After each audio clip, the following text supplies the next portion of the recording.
Bado nazidi kukujuza mtazamaji yale yote ambayo yanajiri katika ukanda wa Mashariki ya Kati kufuatia mapigano mapya kati ya Irani pamoja na Israel. Sasa katika mashambulizi ambayo yamefanywa na jeshi la Israel, mashambulizi mawili yalilenga kiwanda cha petrokemikali cha Karun kilichopo mji wa Mashhad, ambapo kupitia taarifa ambayo imeripotiwa na vyombo vya habari nchini Iran imesema kwamba Israel imefanya mashambulizi mawili ya anga dhidi ya kiwanda cha petrokemikali cha Karun kilichopo Mashhad kusini magharibi mwa Iran na kusababisha uharibifu katika sehemu ya miundombinu ya kiwanda hicho.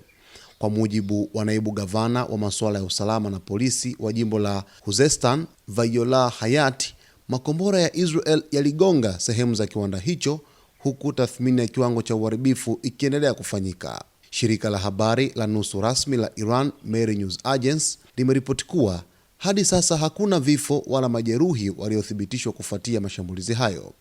Maafisa wa eneo hilo wamesema taarifa zaidi kuhusu madhara yaliyosababishwa na shambulio hilo zitatolewa baadaye baada ya uchunguzi kukamilika. Wakati huo huo, utawala wa bandari ya Mashhad umetangaza hatua za tahadhari kwa kupunguza idadi ya wafanyakazi wanaoripoti ofisini kwa 30% kuanzia leo. Wananchi wametakiwa kuzingatia mabadiliko hayo wanapohitaji huduma mbalimbali za serikali.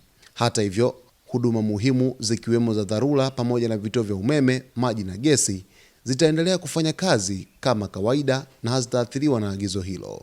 Hii ni sehemu ya ripoti ya kile ambacho kimefanyika kutokana na mashambulizi ambayo yametokea huko maeneo mbalimbali nchini Irani, ambapo Israel katika mashambulizi yake walilenga kiwanda cha petrokemikali huko kusini magharibi mwa Irani, jambo ambalo linazidi kuibua hisia nyingi zaidi kutoka kwa viongozi wa Iran, kwa sababu Israel imeanza kulenga miundombinu muhimu hapo nchini Iran, kiasi ambacho tunaweza kushuhudia upanuzi wa mashambulizi mengi zaidi kuelekea nchini Israel. Hadi hivi sasa kuna mambo mengi ambayo yanazidi kuendelea, mtazamaji wetu, na mimi niko hapa kukujuza yote ambayo yanajiri katika anga za kimataifa, hususan Mashariki ya Kati, kuzuka kwa mapigano mapya kati ya Irani, Israel, huku Wahouthi wakiingia katikati ya vita hivi. Basi mtazamaji wetu, kwa taarifa zaidi ni kuombe uendelee kuwa nasi wakati wote hapa kwa kusubscribe channel yetu, kulike, kukomenti pamoja na kushare.